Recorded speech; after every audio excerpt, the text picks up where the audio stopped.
9 വർഷം മുൻപ് അവിടെ ഒരു കാത്ത് ലാബ് ഉണ്ടായിരുന്നില്ല. 2023 അവിടെ ഔപചാരികമായി ഉദ്ഘാടനം ചെയ്തത് സർ. 4000 കാർഡിയോളജിക്കൽ ഇന്റർവെൻഷനാണ് സാർ അവിടെ നടന്നിട്ടുള്ളത്.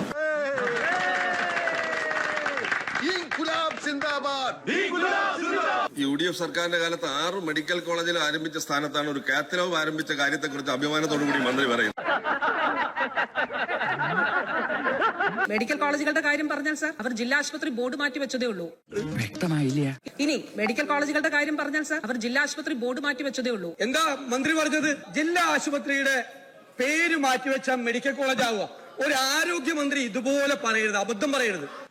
പിന്നെ നാണക്കെടുത്തി മെഡിക്കൽ കൗൺസിലാണ് മെഡിക്കൽ കോളേജിന് അംഗീകാരം കൊടുക്കുന്നത്. ജില്ലാ ആശുപത്രിയുടെ ബോർഡ് മാറ്റി മെഡിക്കൽ കോളേജ് എന്ന് വെക്കാൻ ഇന്ത്യൻ മെഡിക്കൽ കൗൺസിൽ മെഡിക്കൽ കോളേജിന് അംഗീകാരം തരുമെന്ന് പറഞ്ഞ ആണമണ്ണത്തരമെന്ന് പറഞ്ഞു.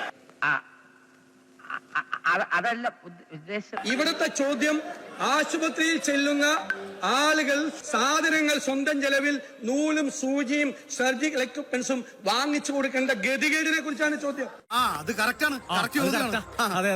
ആലപ്പുഴ മെഡിക്കൽ കോളേജിൽ സർജറിക്ക് പോയപ്പോൾ മേടിക്കേണ്ട പഞ്ഞ് വരെ വാങ്ങിച്ചുകൊണ്ടാണ് സർജറിക്ക് പോകേണ്ട സ്ഥിതി ഉണ്ടായത്. ഇങ്ങനെയാണോ താരതമ്യം ചെയ്യുന്നത്? 10 കൊല്ലം മുമ്പുള്ള കണക്കാണോ സാർ ഇവിടുത്തെ ചോദ്യം? ഇവ നമ്മൾ നാളെ എടുത്തോണേട്ടാ.